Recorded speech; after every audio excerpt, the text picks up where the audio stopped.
Hello, Bio 11. Welcome to day 4 of the lab. Today we're going to be discussing the enzyme lab. Okay, so we got to start off with definitions. What is an enzyme? Well, it's a catalyst, but it's more than just a catalyst. It's an organic catalyst. Remember, catalysts are chemicals that allow for chemical reactions to occur with greater speed, because they lower the amount of energy that's needed for that chemical reaction to occur normally without the presence of the catalyst.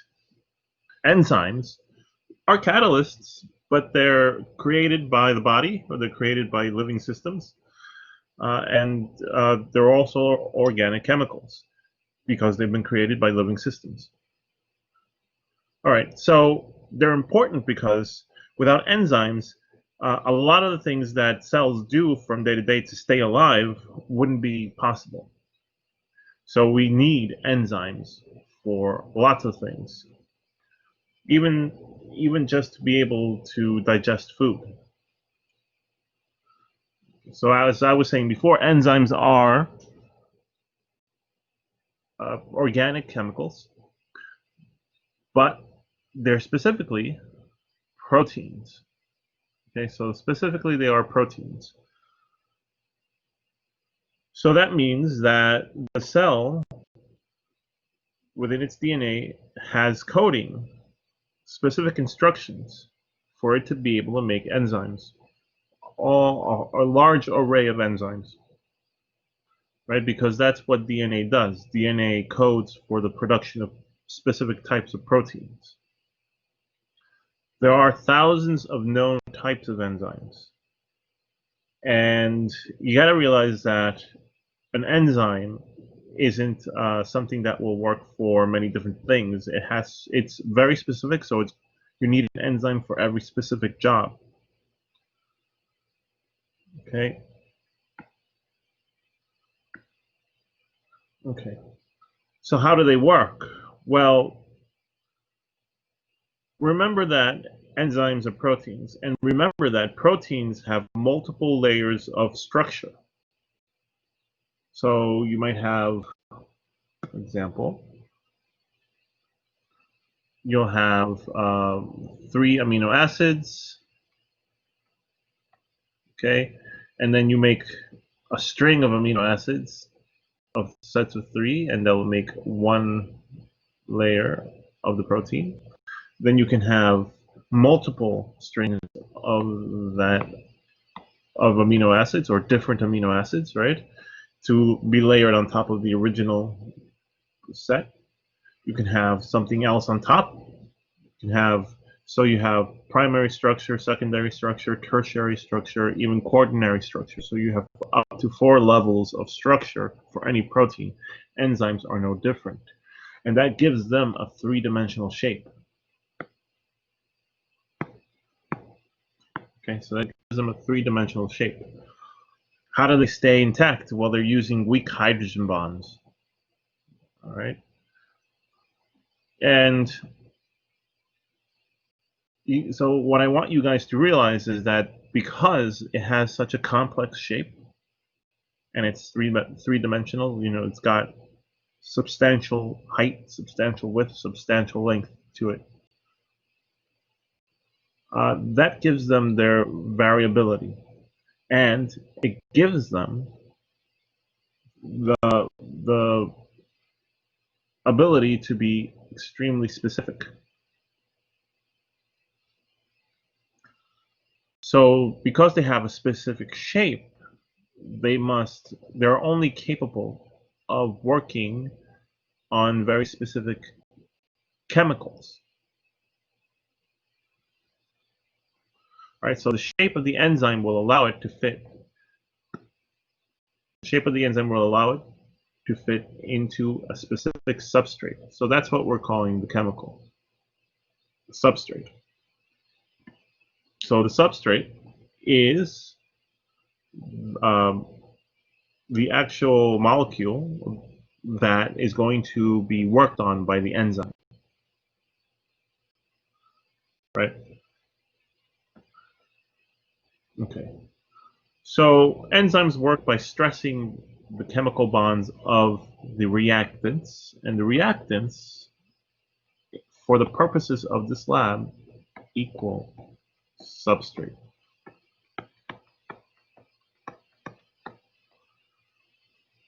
Right.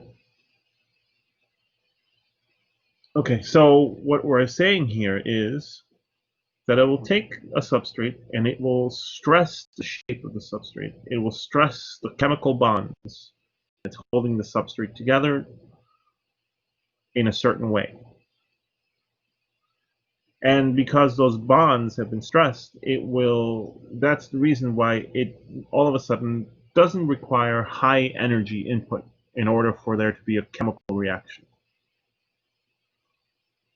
Remember, chemical reactions are just bonds being broken and bonds being formed. Right? And if you're stressing the bonds that already exist, it makes it all the much easier for new bonds to be formed or for old bonds to be broken. Right? So this decreases what we call the amount of activation energy. I should have made this in bold. So the activation energy is the important thing. So here on this dotted blue line, we have the activation energy. The amount of energy needed for, sorry, not this blue line, this red line. The activation energy that is needed for a chemical reaction to occur by itself without the aid of an enzyme or some other catalyst. So here, for example, this is the standard amount of energy that's present when the chemical is not being, worked on by heat or electricity or anything else. So it would require an input of, for example, heat, lots of heat, or light energy, or some sort of energy to cause the amount of energy to go up in the system. And then when it hits this point, a reaction will occur, and then the energy can fall. The energy can fall. With an enzyme, though, the amount that it has to go, the amount of energy that has to be put into the system for that same chemical reaction to occur is much less. The difference between here and there, between the red line and the blue line, right? But the end result is going to be the same. All right. So realize that this is important for cells because you don't want to input extra energy into your cells, especially in the form of heat or electricity or anything like that, because that would kill the cell. So biological systems have figured out a way to create chemical reactions without endangering the cells. So here's a diagram of enzymatic reaction or action, which I think you can find in your book. And well, basically, here are some things that you should be familiar with, right? You have the enzyme. And on the enzyme is the location where the substrate, also known as the reactant, will bind to the enzyme, and that's called the active site. So take note of the active site. So you have the substrate, and it will react with a specific location of the enzyme, which is the active site. And the active site, like I was saying before, is specific to the type of substrate because of the shape. Right? And then you'll have an enzyme substrate complex. So this is that. Enzyme and substrate are together. And at the end, a reaction will occur. And at the end, the enzyme will be able to be reused. So the enzyme is conserved, or let's write conserved. Therefore, it can be reused. It's important. The enzyme is not used up in the reaction, so it doesn't just function only once. It can go back and complete the same reaction over and over and over and over again until the enzyme has been damaged through overuse. And the other thing that comes out are products. Okay. So there are two mechanisms which are taught in terms of how the enzyme is able to react with a substrate, with a reactant. And one of them is an induced fit model. This is currently the favored model for enzyme-substrate interaction. This model proposes that the initial interaction between enzyme and substrate is relatively weak, but that the interactions then become stronger with time due to changes in the shapes of both molecules. So it doesn't quite fit in the beginning, but once they start to bind, they change each other's shape just slightly in order for that binding to be complete.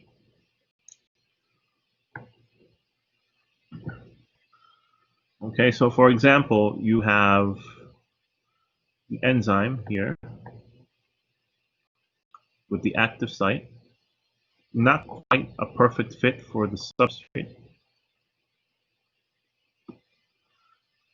But once the substrate lands on the active site, the active site of the enzyme starts to change slightly until it fits perfectly, and then it's able to complete the reaction.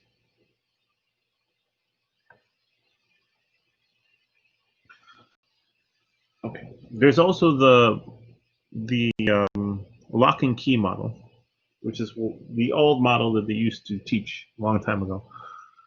That the enzyme and the substrate fit perfectly together, just like a key would fit perfectly in a specific type of lock.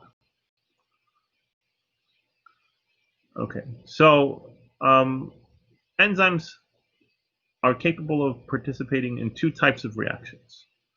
The one that I was showing you before was a degradation reaction, where you took one substrate and you broke it into two pieces, to two new products.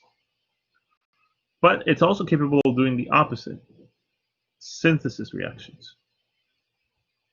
Now, I'm not saying that an enzyme is capable of producing a degradation and a synthesis reaction. I'm saying that some enzymes will produce a degradation reaction and others will produce a synthesis reaction. So they are exclusive. They're not happening at the same time with the same type of enzyme. Okay, so you have a specific enzyme for each type of reaction. Enzymes, like I was saying, can be reused. So remember, they're reusable. They don't get spent. They're not spent by the reaction. So they go back and do it again and again and again. All right, how do you stop an enzyme? Well, they become inactive if their shape changes, either from damage, physical damage done from working for so long, or maybe there is an input of energy like heat, which will change the shape. Temperature and pH changes can disrupt the shape of the enzyme, the hydrogen bonds, which help cause the shape. And so the enzyme stops working, or at least it stops working for what it was meant for. It's unlikely for it to start working for something else, though. All right, now having told you that, yeah, some strange temperatures and pHs can affect the shape of the enzyme and therefore cause it to stop working, there are some enzymes that are specifically designed by the body, by the cells, to tolerate or to work at higher than normal temperatures or lower than normal temperatures, and the same for pH.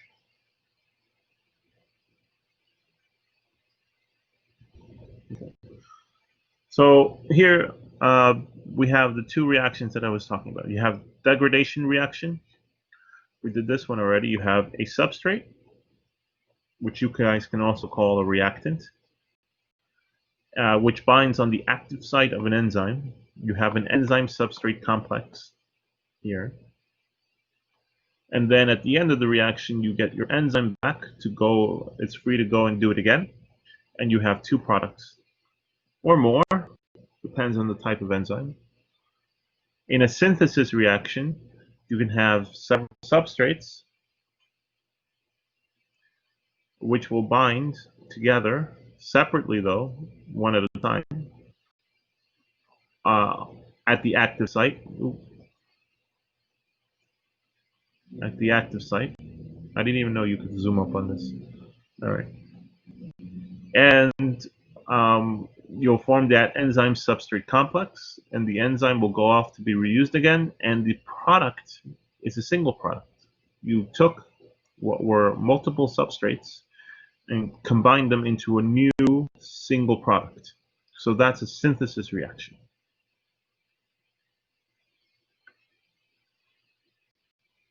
So here's a generic enzymatic reaction. RxN just means reaction.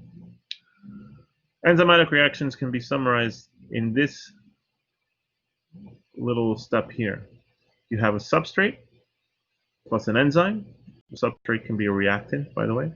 Substrate plus an enzyme will yield, that's what the arrow stands for, yield, an enzyme substrate complex. And that will in turn yield an enzyme plus some products, or a product. So keep this in mind, all right? Make sure you understand this. Okay, so we were talking about how some things can affect the ability of an enzyme to continue working. All right, so temperature is a big factor. Lower temperatures than what the enzyme is designed to work in can slow down the enzyme's ability to work. Okay, so lower temperatures slow down all types of reactions. Right, that's why we cook with fire and not with ice. All right, so if an enzyme that's meant to work at body temperature is exposed to near freezing temperatures, it's really just not going to work. Okay, because it's not going to move around enough. So what you have to picture is that an enzyme in its environment is moving around constantly because, you know, Brownian movement, which is just regular movement of molecules due to the temperature that they're experiencing.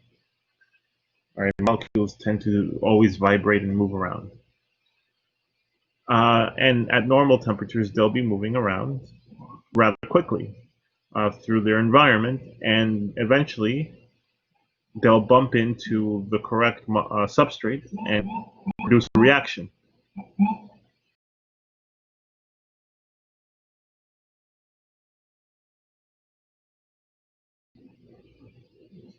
Okay, and so low temperatures will just decrease the chances of one of those reactions to occur. Now, high temperatures are much more damaging because once the low temperature starts to increase, the enzyme can go back to work. But with high temperatures, you can actually change the shape of the enzyme, which we call denaturing. Okay, so make sure that you understand this word, denature. All right, when you burn your finger on the stove, you've just denatured the proteins on your finger, which make up your finger. So that's why it's bad. All right, you're destroying the shape of the proteins, and enzymes are proteins like I had told you before. And if their shape gets changed, they also stop working.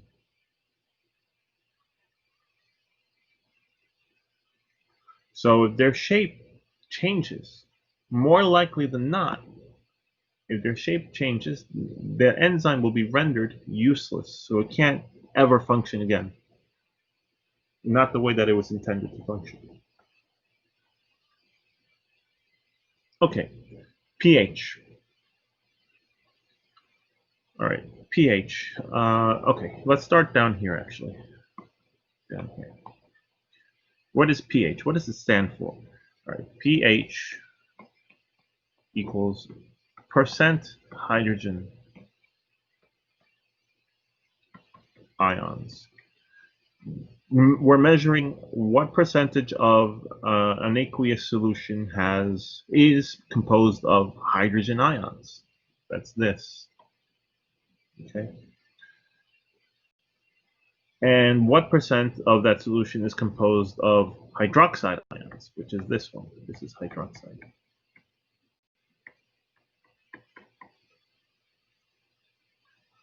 All right. So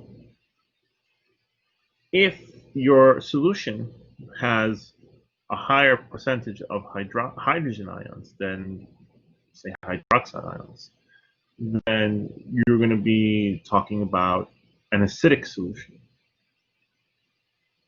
Okay. So you have an acidic solution.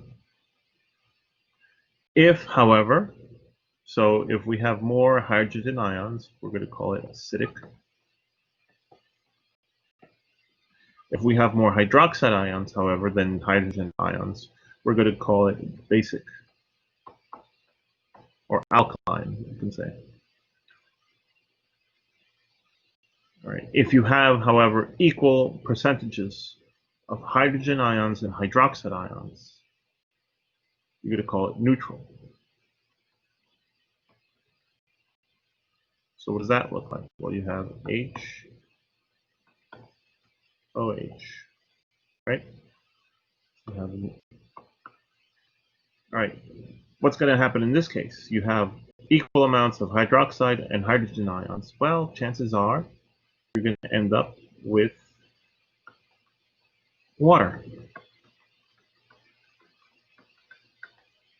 H2O. All right, so the famous chemical that we know about that is always neutral, for the most part, is water, right? Because it does have equal amounts of hydroxide and hydrogen ions. All right, so we have a pH that is acidic, would be considered, we'll give it a value of a pH of 0 to 6. A pH that's basic, we'll give it a value of between 8 to 14, and 7 is neutral. So we have a scale, right? 0, 1, 2, 3, 4, 5, 6, 7, and so on. This is the most acidic. Here at 0. pH 1 is 10 times less acidic than pH 0. pH 2 is 10 times less acidic than pH 1, 100 times less acidic than pH 0. We can say pH 6 is 10 times more acidic than pH 7. Okay, pH 6 is 10 times more acidic than pH 7. So this is a logarithmic scale of values for pH. Each one is 10 times more or less acidic than the one before or after it.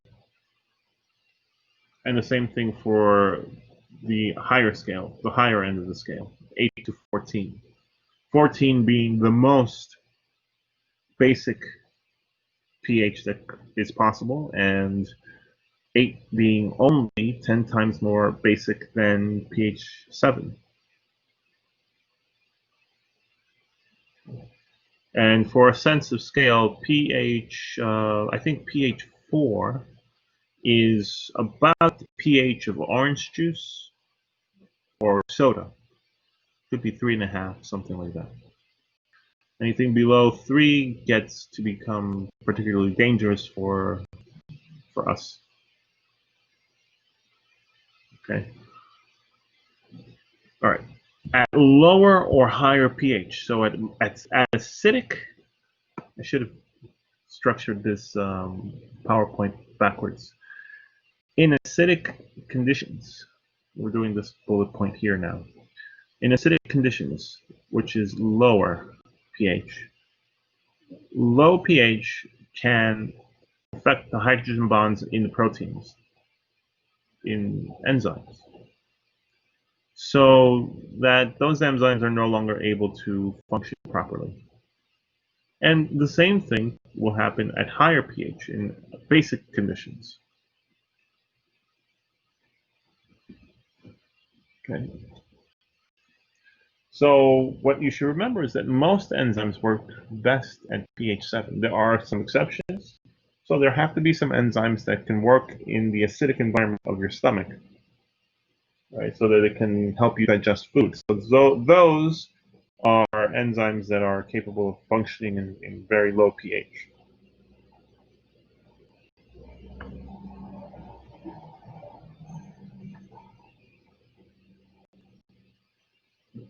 So one of the first organic enzymes, or probably the first organic enzyme that was discovered, is catalase.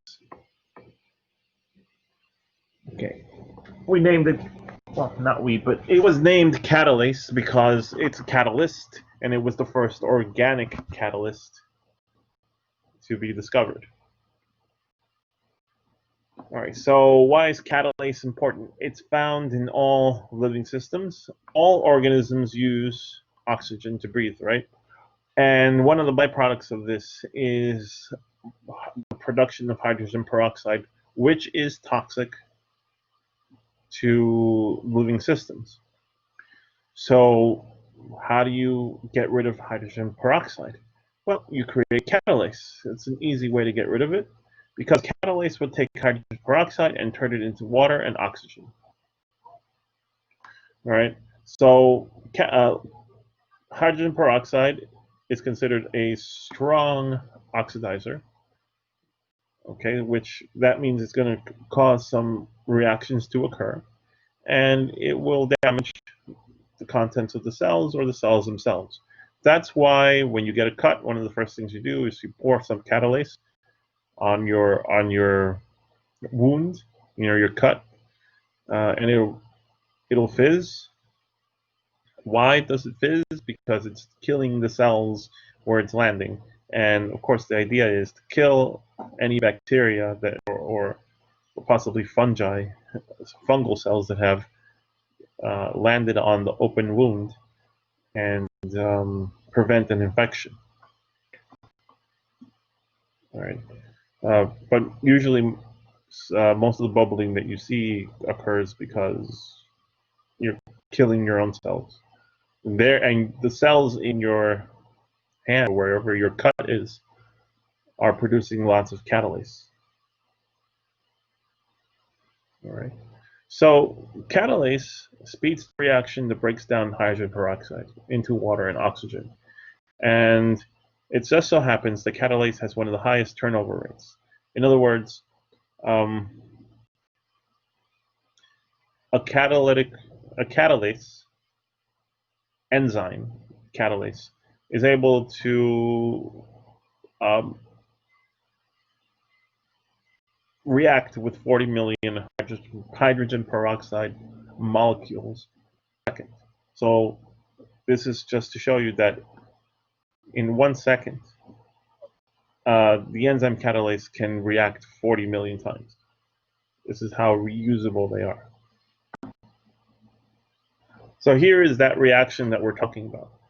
You have hydrogen peroxide being introduced into a living system, which has catalase waiting there for its chance to get rid of hydrogen peroxide. And what ends up happening is a degradation reaction. You have the production of water and oxygen. And the catalase also survives the reaction and goes off to do it again and again and again. All right, so these are the things that you guys need to know about this. This is the background information about this lab. All right, so at this point, I want to go ahead and go through the lab chapter, and I'll show everyone what we're going to be expecting you to fill out. And Maybe we'll come across some information I may have forgotten to share here. Okay.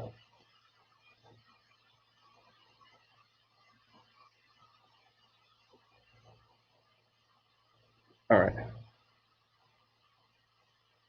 Okay, so this is the chapter on how enzymes function. Okay. And this portion here is just this portion here is just speaking about all the things that I talked about. You know, degradation reaction, synthesis reaction, active site, that sort of stuff. And this generalized reaction is important. This part over here also, make sure you know this reaction. Two molecules of hydrogen peroxide interacting with catalase will yield, remember the arrow sign means yield, two molecules of water and a molecule of oxygen. Okay, and the catalase goes off to do it again. So in this case, what is the reactant in this reaction? The reactant is hydrogen peroxide. Okay. What is the substrate for catalase? It happens to be the exact same thing. What are the products in this reaction? You have water and oxygen. And bubbling occurs as the reaction proceeds. Why? It's due to the production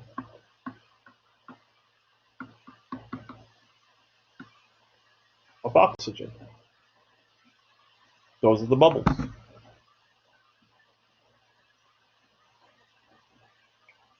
So in the experiments we would have been doing had we been in lab, excuse me, we would have been using bubble height that's being produced in test tubes when we mix the catalase with the substrate in order to indicate how much of the product we're making per unit time. All right, so this would have been our way to measure enzyme activity. So here it says examine table 5.1 and hypothesize which tube 1, 2, or 3 will have the greatest bubble column height in your answer. So where is this table 5.1? Here we go. Let's go to table 5.1. All right. Here we can't measure these, so don't worry about filling this out. So here we have test tubes 1, 2, 3. Okay. We have in test tube 1, catalase and hydrogen peroxide. All right, it's got everything that it needs. The catalase works in hydrogen peroxide, and hydrogen peroxide will not turn into water and oxygen quickly enough for it to produce bubbles. There are other ways peroxide turn into water and oxygen. I do believe there's an inorganic catalyst that will do the same job, which is composed of magnesium or manganese. I don't remember off the top of my head, but obviously you don't want to introduce that into your body for it to produce this product. Or you can just expose hydrogen peroxide to light energy, put it in the sunlight, and eventually you'll just have a bottle of water. But again, your body doesn't want to wait around for all this, so it uses catalysts. So we know there will be a reaction. Why will there be a reaction in this tube? Because it has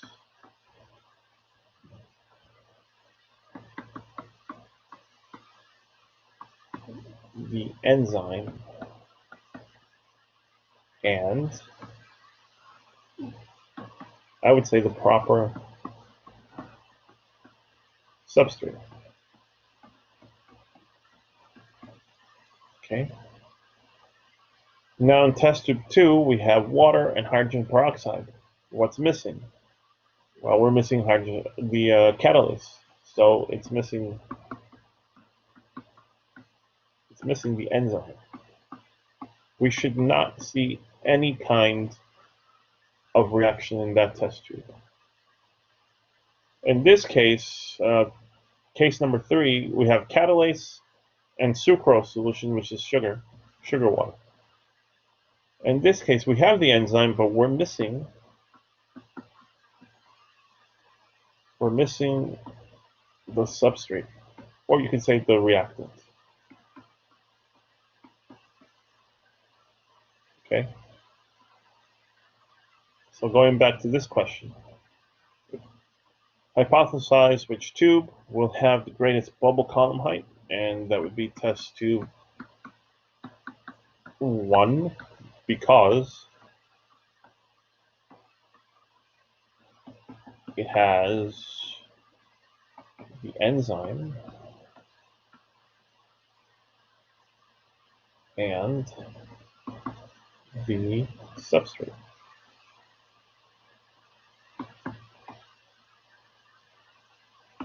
Okay.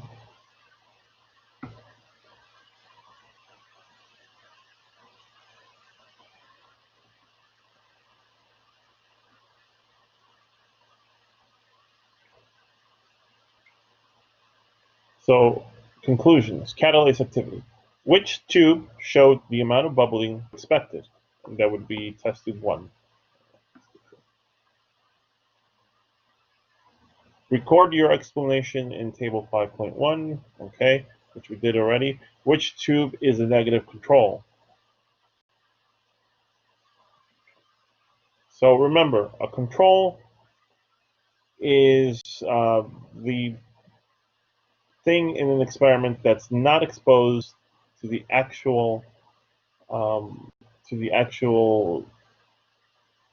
part of the experiment that you're testing for. So in this case,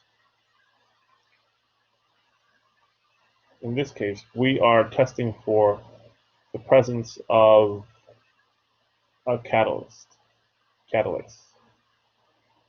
So what is our negative control? We have test tube number 2. Test tube number 2 is missing the catalyst.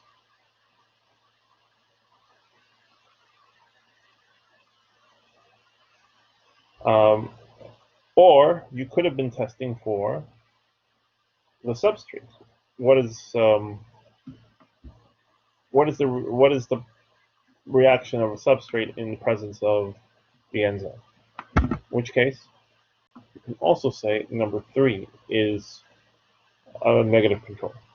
Right? Both of them are missing something that's important for your experiment. So you want to see why do you include these? Because if you see that bubbling occurs in test tubes 2 and test tubes 3, then you have to conclude that it has nothing to do with either the catalase or the hydrogen peroxide. If bubbling occurred in test tube number 2, then you had to say, well, I get bubbling even without catalase, so it has nothing to do with catalase. It's all about the hydrogen peroxide. If I got bubbling in test tube number 3, then I would say, well, it has nothing to do with hydrogen peroxide. It's just the catalase that's causing bubbling. All right, so just in this explanation, what you should do is basically explain the purpose of the control groups. All right, that's basically what they're asking there. And I just gave you the answer, so you guys can rewind the video here and get the answer. Enzymes are specific. They speed only a reaction that contains their substrate, specific substrate that they work with. Which tube exemplifies this characteristic of an enzyme? And that would be tube number 1. We explained it already.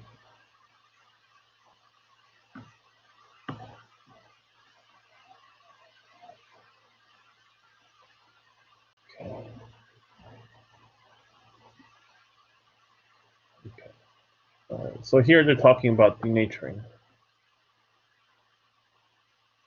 So this is the effect of temperature on enzyme activity. Okay.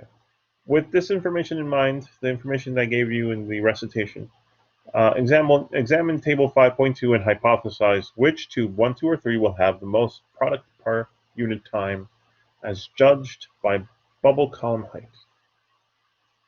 Okay.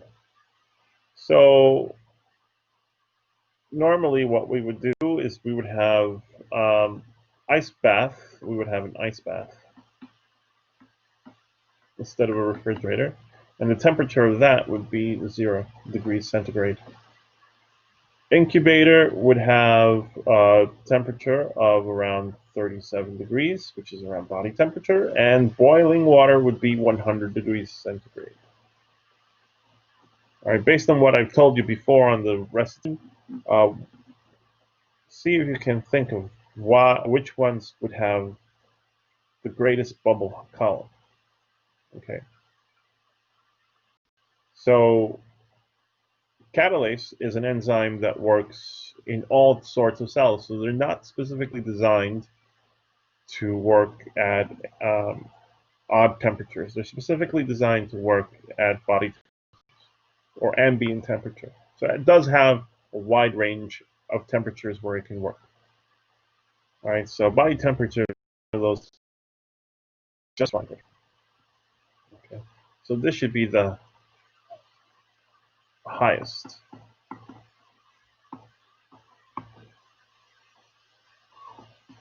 The highest column. All right, this is the optimum temperature.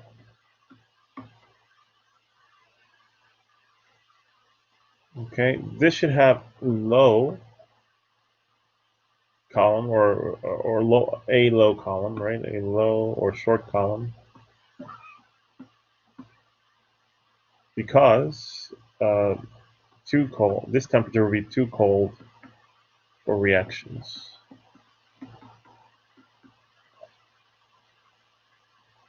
And boiling water would destroy the enzyme.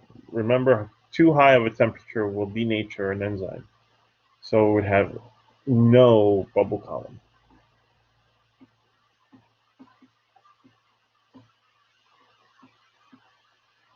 And the reason for that is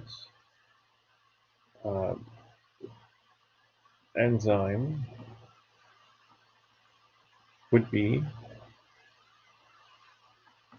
is denatured.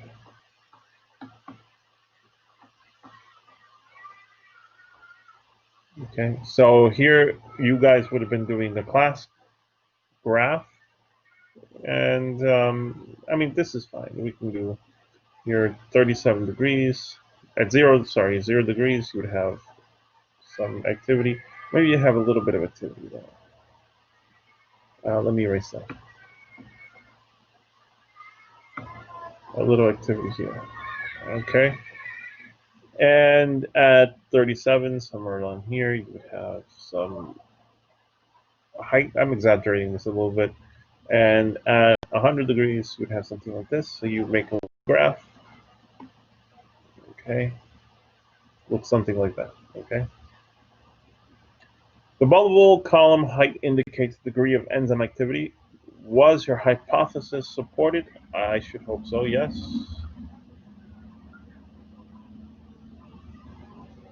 What is your conclusion concerning the effect of temperature on enzyme activity? So basically you can say low temperatures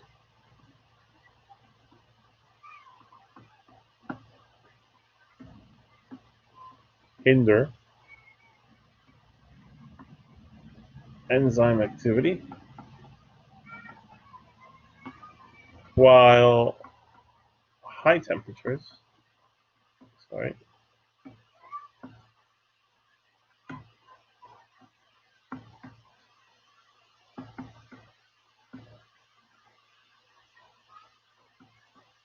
while high temperatures denature them.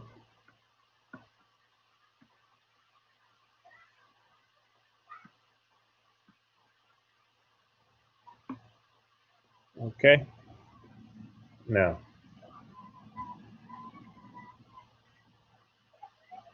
This is an experiment that would have been testing the effects of enzyme activity on the amount of material that you're putting into the reaction. Okay, so in this case, with hypothesize from table 5.3 which tube 1, 2, or 3 will have the most product per unit time as judged by bubble column height. Okay, so if we were to put no enzyme, then we would have no bubbles, right? With no enzyme means no bubbles, because see, we've established already that you need the presence of the enzyme for there to be a reaction. All right, need enzyme for a reaction. In test tube 2, you have some bubbles, right?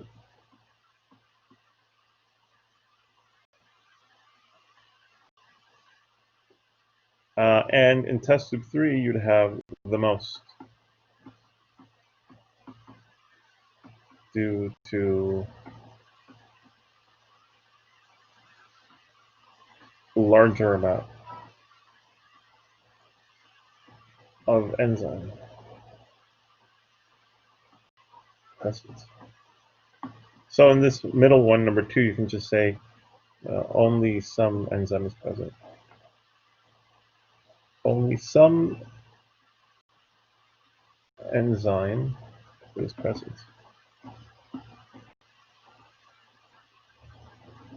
Okay. Excuse me. The bubble column height indicates the degree of enzyme activity. Was your hypothesis supported? You should say yes. That's fine. If unlimited time were allotted, would the results be the same in all tubes? Okay, so in this case, I would say no, because you don't maintain the amount of. Oh yes, so I apologize. To each tube, add 4 milliliters of hydrogen peroxide. So the amount of substrate is the same. Yeah. So the amount of substrate is the same in all tubes.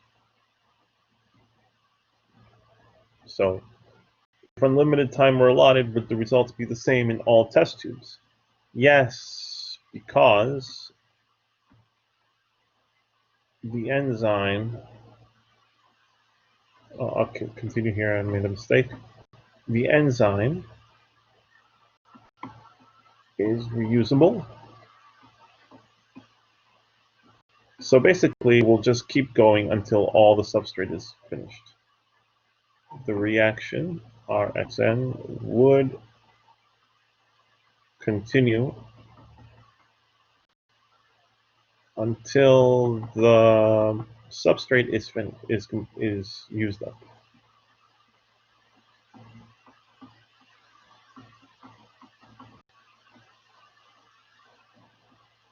All right.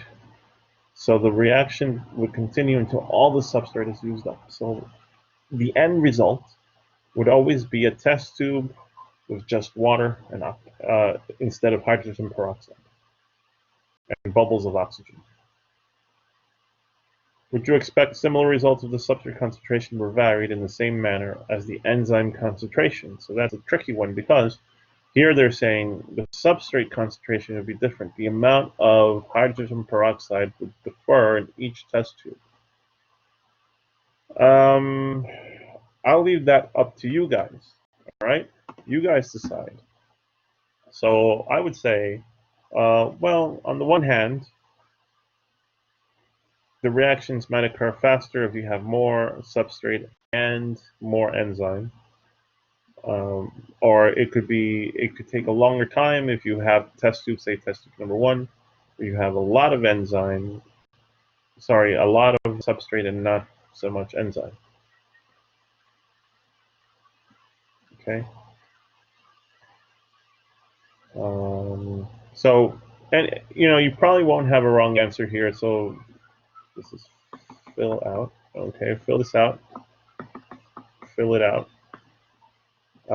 Give it your best shot. What is your conclusion concerning the effect of concentration on enzyme activity? Okay, so here you could say the more enzyme present,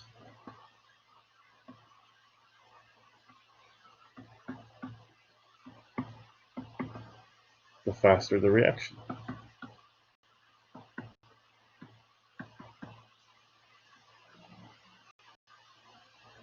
In this case, we're going to be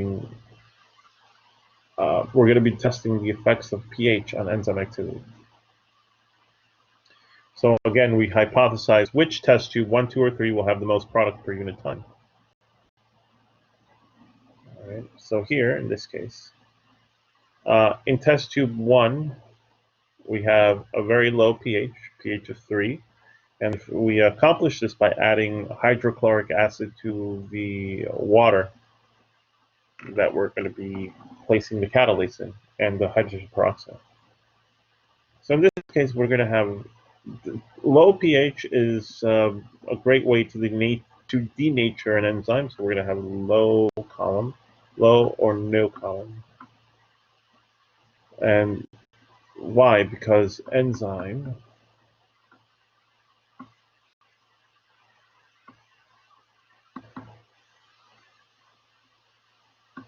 is denatured.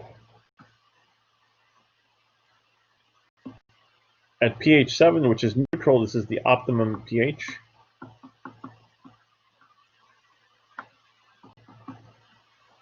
We have the highest column.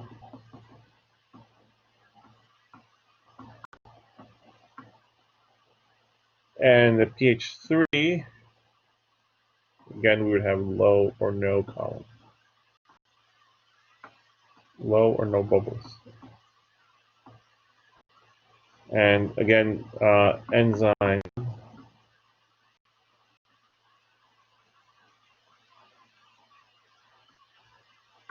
is denatured. You could just say denatured. So hypothetically, if we were in lab, we would see something like this. At pH 3, we would have something down here, no reaction. pH of 7, we get a nice big column, and at pH of 11, we would again have no reaction. Maybe a little bit more reaction here, because it's basic chemicals don't damage enzymes quite as much. All right, so we would have a graph that looks like this.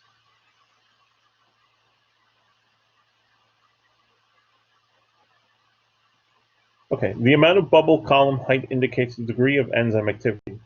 Was your hypothesis supported? We're going to say yes. Explain. In table 5.4, the degree of enzyme activity per test. What is your conclusion concerning the effect of pH on enzyme activity?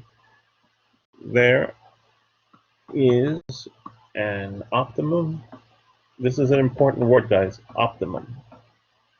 Optimum pH for the enzyme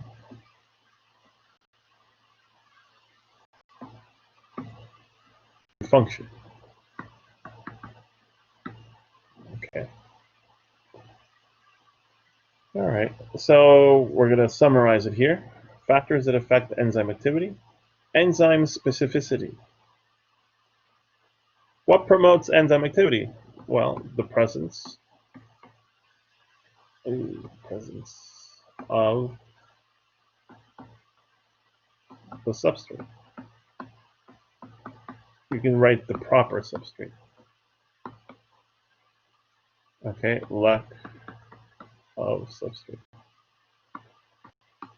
If you don't have a substrate, you're inhibiting the enzyme activity because the enzyme can't work on anything. All right. What temperature promotes enzyme activity? That would again be optimum temperature.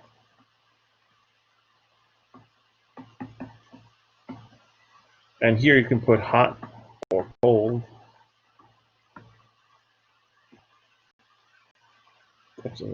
Too hot or too cold. Enzyme or substrate concentration. Well, in this case, what promotes enzyme activity? increased substrate. All right, that's what they did in the lab. That's what they were asked to vary the amount of substrate. Increased substrate would promote enzymes activity, or lack of substrate would inhibit enzyme activity. And what about pH? Well, in pH, again, we're going to say optimum pH, right? Every enzyme has its own pH that it likes. In terms of catalase, it's more towards pH 7. And in what would inhibit the, in terms of pH, what would inhibit the enzyme activity? Too low or high pH.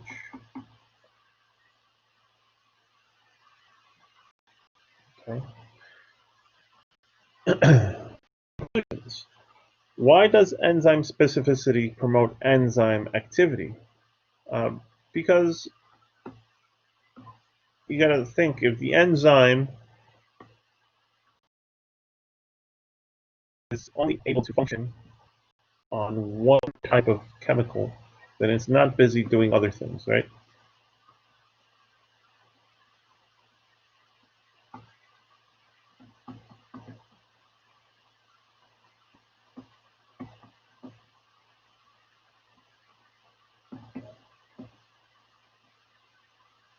They say it can only function on a single type of molecule.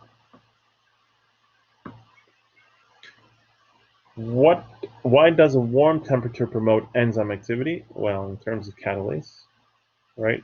So warm temperatures will increase the energy that the catalase has.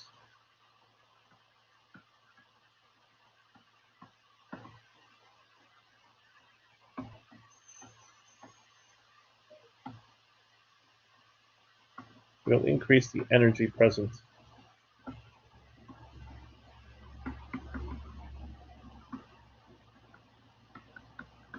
So warm temperatures will increase the energy present in the reaction. Now, note it says warm, not hot. Not too hot. Why does increasing enzyme concentration promote enzyme activity? Well, it's easy, right? Because, and I don't require full sentences here, guys, because there will be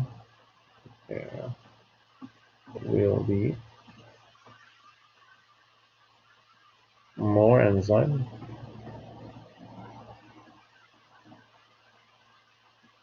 per substrate. Right? It's like having 3 teachers in a classroom full with 30 students instead of just having one. All right, there's going to be more learning happening. Why does optimum pH promote enzyme activity? It's the best. That's not P. That's not a B. Sorry. It's the best pH for that specific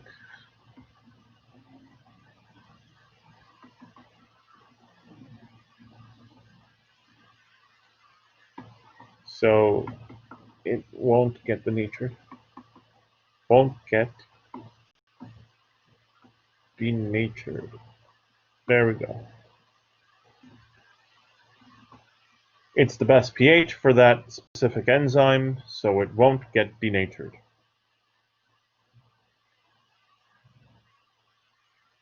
So that brings us to the end of the chapter. How is produces represented in a chemical reaction? All right, so that's basically the yield sign, which is an arrow. Which is the yield.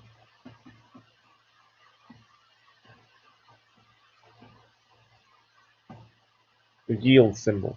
Ew, that's terrible. Let me erase that.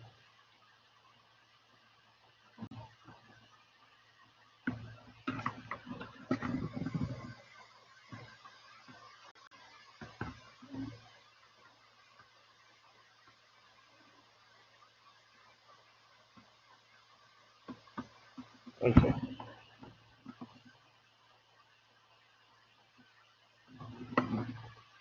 Are the substrates in an enzymatic reaction reactants or products? I was saying before, substrates are the same as reactants for the purposes of this course. What is the name of the location on an enzyme where its substrate or substrates bind, and that's the active site? What cellular organelle contains catalase and is present in all plant and animal organs? Okay, and that would be lysosome, which is a kind of vacuole. What did measuring the bubble column height in all experimental procedures indicate? The amount of reaction. Excellent. What purpose did the tube containing water and hydrogen peroxide serve? In the catalase activity experimental procedure, we call that the control. It's the control. What word describes the loss of an enzyme's original shape and ability of its active site to function? And we call that denature. Denaturing, denatured, denatured. What happens to enzyme activity if the temperature increases slightly? Activity also increases. What did the negative control tube lack when the effect of enzyme concentration was studied? The negative control, let's look back at that one. I don't remember. Effect of concentration. The negative control would be this one, right? It lacks the enzyme.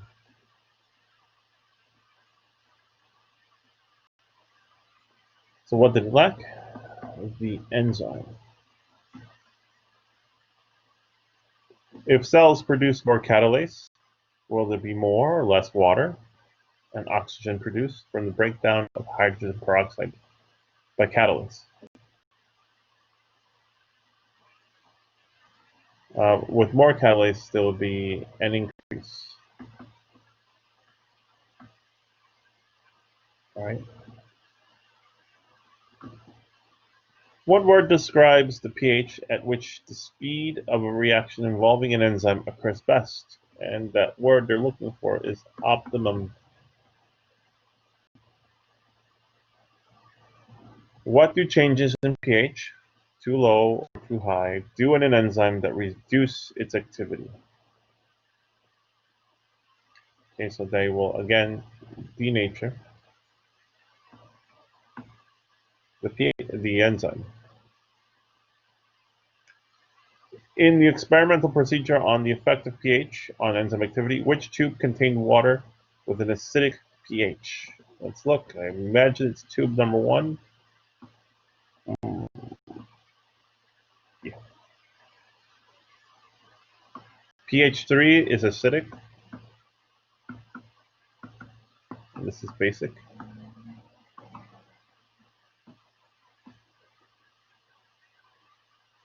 So it'd be tube number 1. Since the enzymes are specific for certain substrates and often have similar names, what is the name of an enzyme used in test tube 3 of the catalase activity experiment that facilitates the breakdown of sucrose? Let's reread that. Since enzymes are specific for certain substances and often have similar names, what is the name of an enzyme used in test in tube 3 of the catalase activity experiment that facilitates the breakdown of sucrose? Let's see, I don't remember breaking down sucrose. Enzyme activity, okay.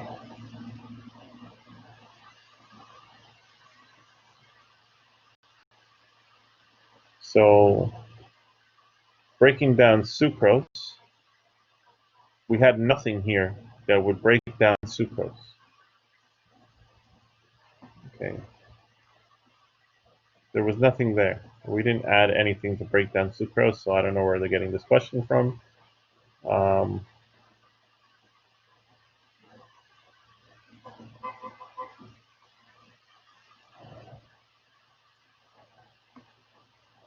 Break down sucrose. I'm not even sure what the name of that enzyme would be, but I'll teach you something else. Okay, so naming names of enzymes usually, I can't say it every time, but usually end in ASE. ACE. Okay, so the names of enzymes usually end in ASE. The enzyme they're looking for that breaks down sucrose might be sucrase. I'm not sure, I never heard of it, but it's possible. So catalase is the first enzyme. It's the enzyme that breaks down hydrogen peroxide. If you want to think of what breaks down starch, which is amylose, which is a sugar, amylose, right? What breaks down starch? The enzyme that breaks down starch would be called amylase. If you want to break apart, for example, fructose, which is another type of sugar, would be fructase.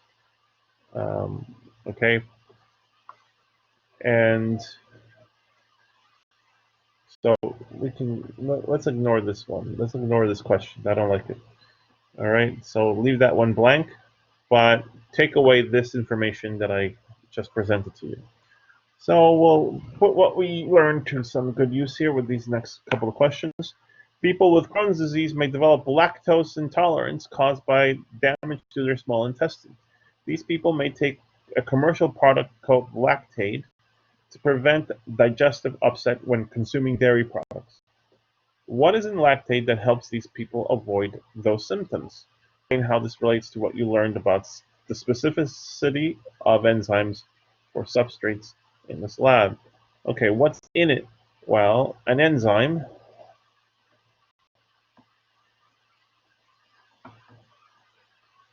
that breaks down the specific sugar that we call lactose, right? And that is called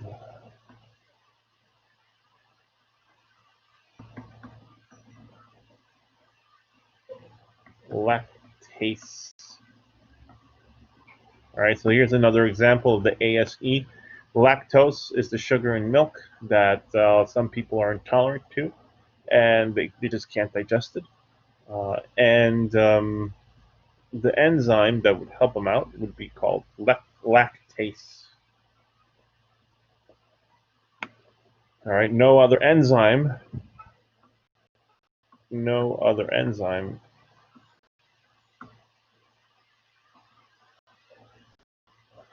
is capable of breaking down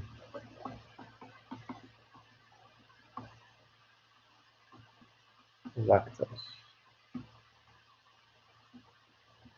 All right, so here's another tidbit. If ASE is the ending for all enzymes, OSE is the ending for sugars, like fructose, glucose, sucrose, lactose. These are all sugars.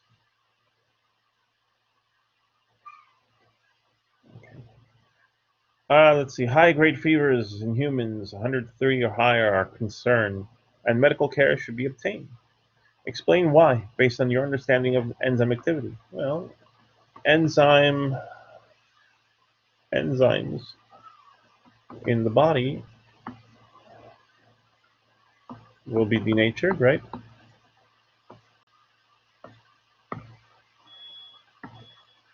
And if you're losing your enzymes, then you're losing your body, your cellular function.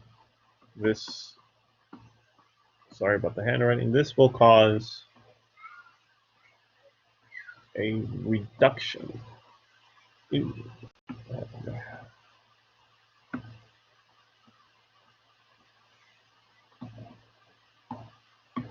in cellular activity.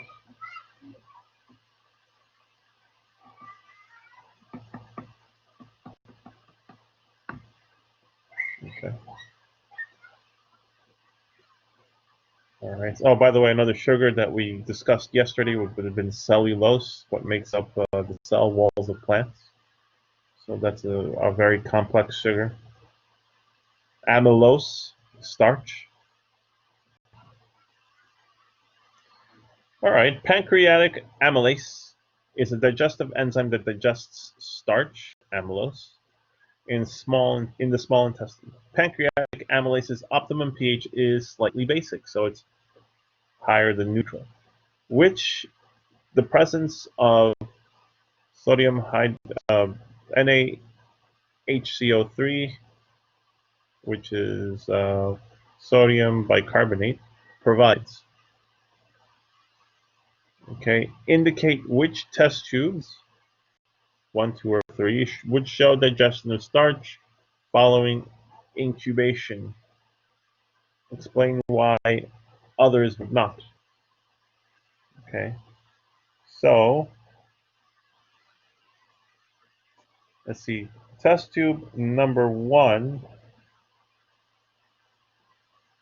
All right, that has water and starch, but it's missing. It's missing this, and it's missing the enzyme. Indicate which test tubes which are digestion. So this one, no digestion.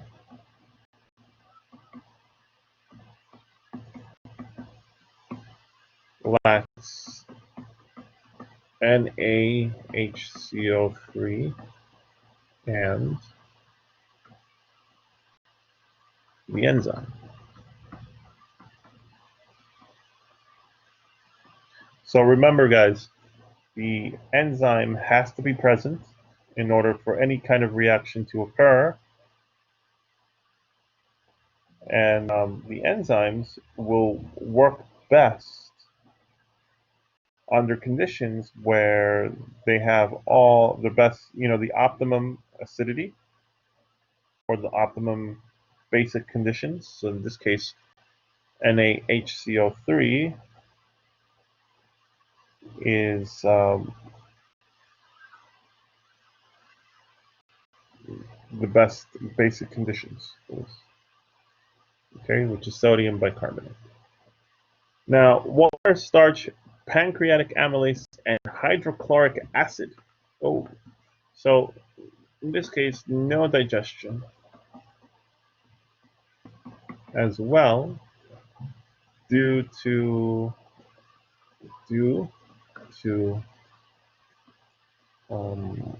acidic conditions.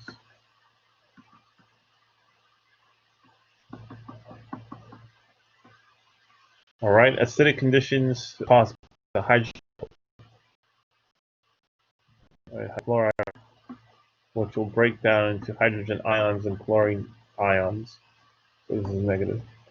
And so your solution will have a superfluous amount of hydrogen ions, which causes acidic conditions. So what happens in acidic conditions? Well, the amylase will most likely be denatured, especially if it gets too acidic. Okay. Now, what about test tube 3? Water, starch, pancreatic amylase, and sodium bicarbonate. Okay, here we have everything we need. So there will be digestion would occur.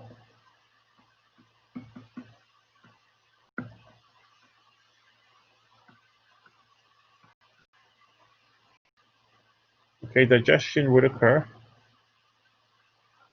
And the reason is because it has everything it needs. All conditions present.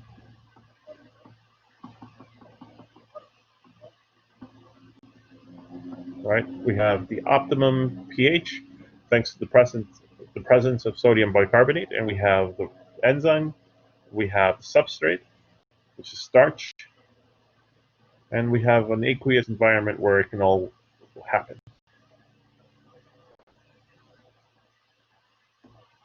All right, so that is everything. All right, so let's see, what's this?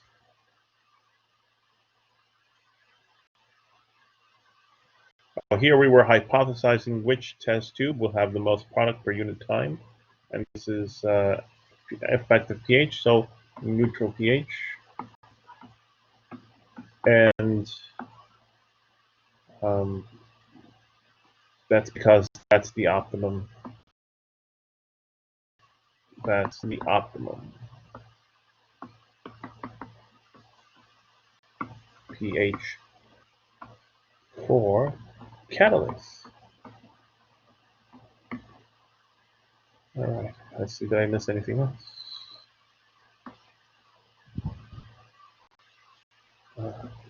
Here's another thing I skipped. Hypothesize which test tube, 1, 2, or 3, in this case effects of temperature, will have the most product per unit time as judged by bubble column, and in the case it would have been test tube number 2. And the answer is very similar to one.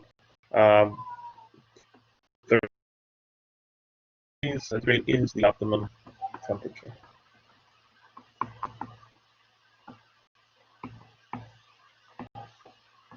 For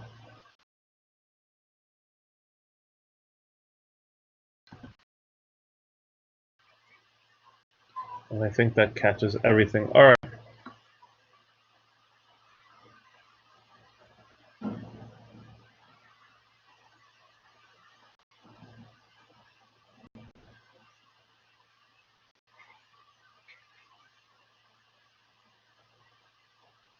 All right, so that is everything, guys.